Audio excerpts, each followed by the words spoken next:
중간계 친구들 나오셨습니다. 김수민 시사평론가, 조국혁신당의 윤재관 대변인, 개혁신당의 김철근 전 사무총장 나왔습니다. 어서 오십시오. 예, 반갑습니다. 안녕하세요. 이 가운데 최근에 가장 바쁘신 분은 윤재관 대변인 같습니다. 네, 예. 조국 전 대표가 사면복권 출감하면서 네. 뭐 일정이 많을 줄 알았는데 의외로 김어준 씨 방송에 출연하는 것 말고는 공개 일정은 크게 눈에 띄지는 않는 것 같아요. 네, 김대중 대통령 서거 매우 참 추도식. 추도식은 가지 못하시고 16직이 이제 참배를 하셨죠. 공개 일정은 딱 하나였고요. 예. 그러니까 언론 인터뷰 좀 몇 개 하셨고, 그리고 지금 감사 인사를 주로 하고 계십니다. 전화로. 예, 전화도 하고 만나신 분도 계시고. 예. 처음에 SNS에 그 된장죽입니까? 된장국입니까? 그거 올렸다가 여러 가지 뒷얘기가 나와서 알고 네. 봤더니 이게 참 오랜만에 저는 그냥 그 기사를 보고 집에 와서 집에서 오랜만에 된장찌개를 먹었구나 생각했는데 이게 무슨 고깃집에서 고기 먹고 난 후식으로 나온 된장죽이다. 서민 코스프레 하느냐 뭐 또 이런 비판도 있었는데 네. 그게 뭐 사실관계는 어떻게 된 겁니까? 사위가 예. 사위가 결혼했죠, 조민 씨가. 그렇죠. 예. 사위가 작년에 1년 전에 딱 결혼했는데 사위하고 보낸 시간이 가족이 새로운 가족이 그렇겠네요. 있는데 예. 같이 보낸 시간들이 거의 없었죠. 그래서 사위가 예약을 하고 뭐 음식 드시고 마지막에 사진 찍어서 이제 가족의 회복 가족들이 다 모든 가족이 다 모여서 같이 식사했다는 의미로 올렸는데 이제 그게 이제 왜 뭐 여러 가지 얘기가 예. 나오게 됐지 않습니까? 이제 다른 얘기는 모르겠습니다만 여러 비판이나 뭐 여러 가지 얘기들이 워낙 많이 있습니다만은 그동안 이제 2019년 이후에 크게 두 가지가 이제 완전히 파괴됐죠. 가족이라는 게 파괴되고 일상이라는 게 파괴됐습니다. 예. 그 가족의 회복, 복원 이 관점으로 좀 봐주셨으면 좋겠다. 네.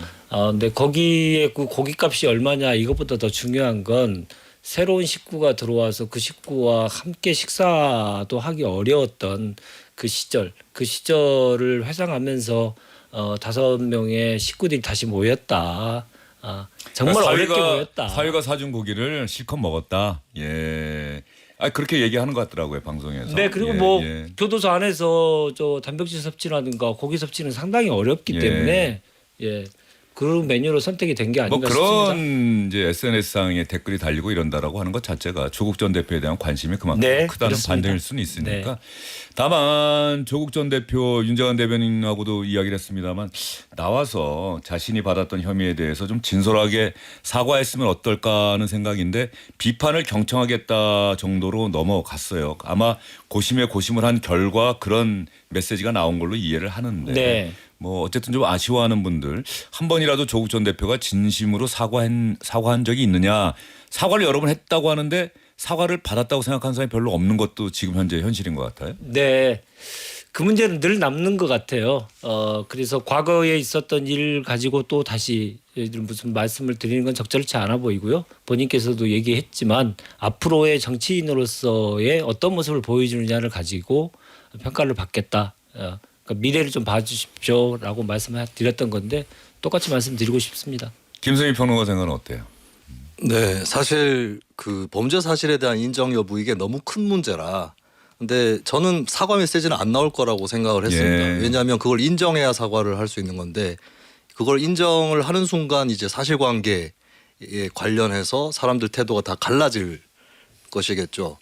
지금도 사실을 정확하게 모르시는 분들, 좀 아는 분들 이렇게 나뉘어져 있는데 사실 우리가 얘기를 많이 해서 우리는 조금 알 것도 같고 그러나 우리도 어떨 때는 정확하게 모르고 있는데 네.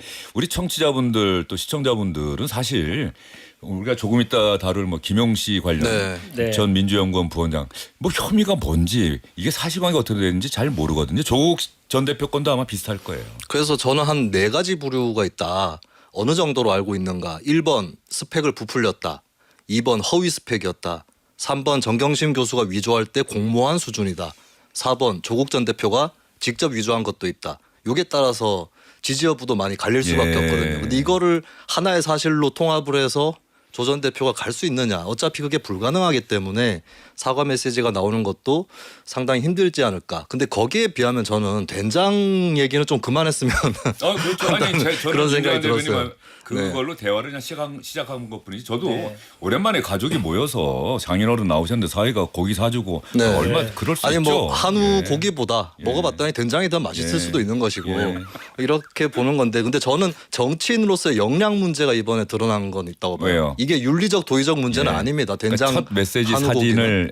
첫 번째는 첫날부터 SNS를 했어야 됐냐. 예. 이게 그걸 왜 못 참는가라는 문제가 있는 거고 두 번째는 집밥은 왜 안 되었는가.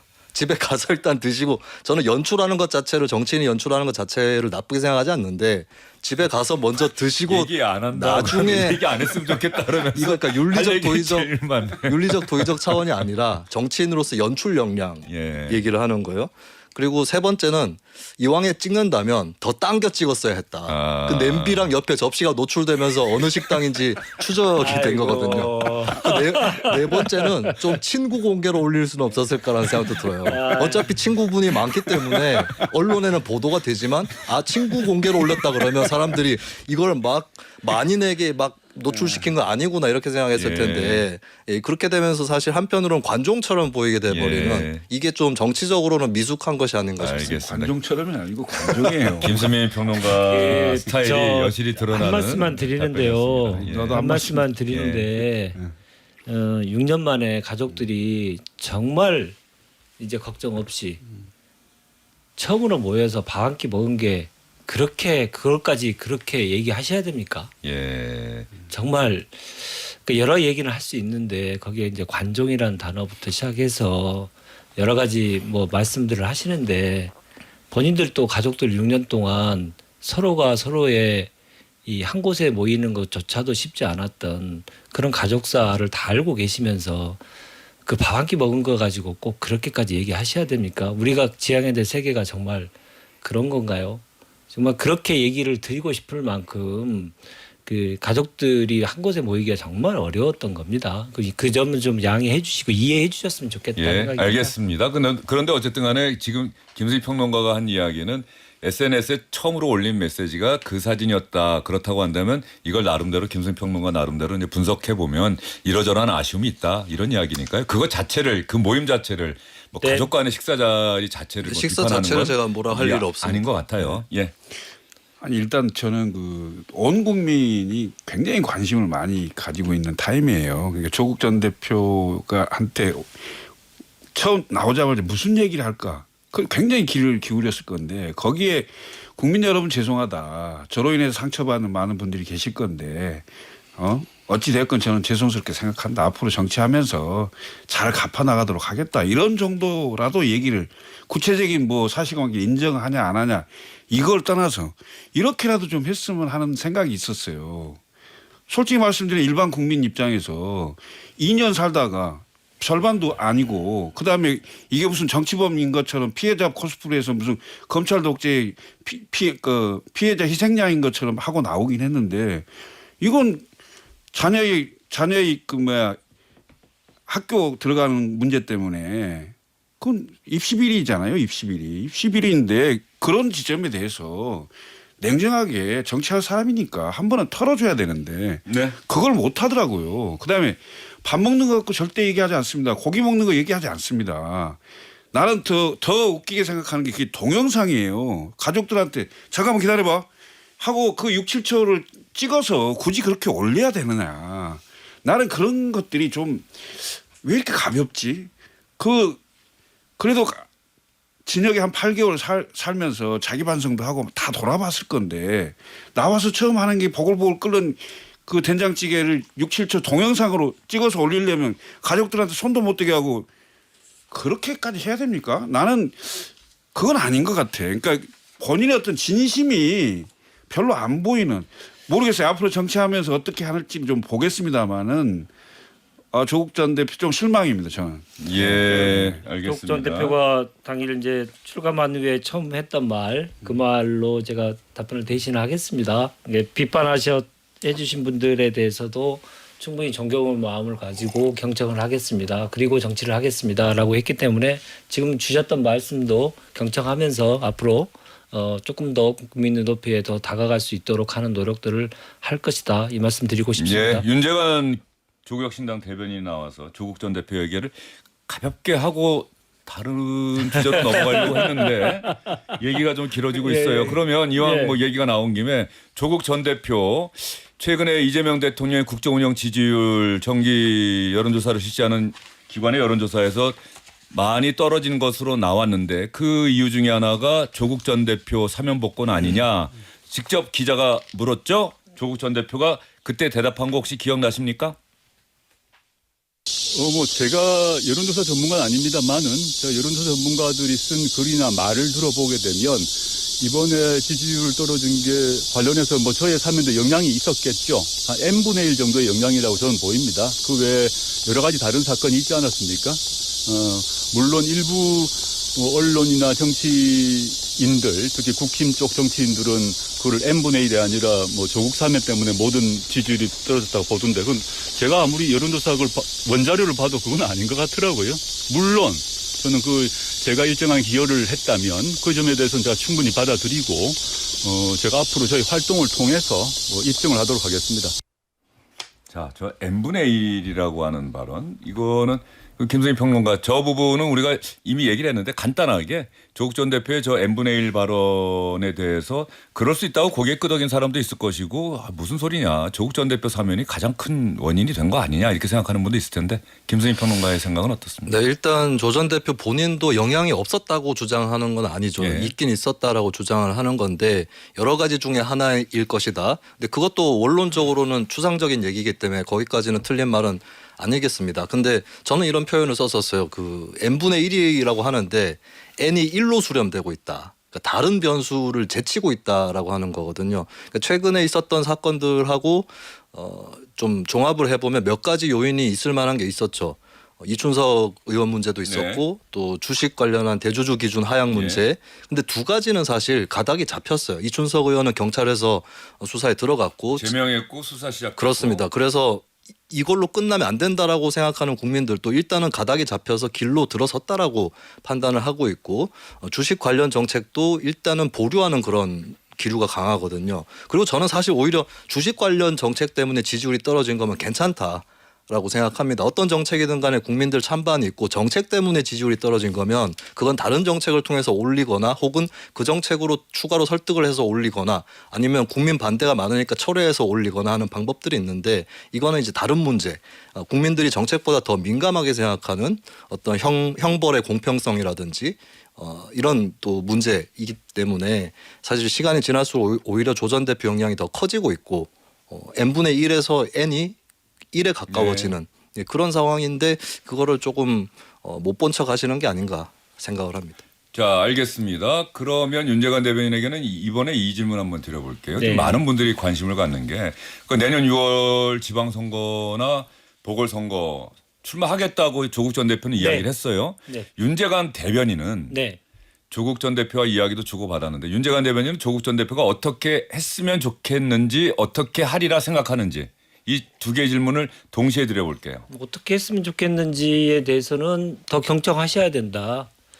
그리고 정치인이 선거에 나와서 국민들로부터 심판을 받고 선택을 받는 것에 대해서 주저하면 안 된다.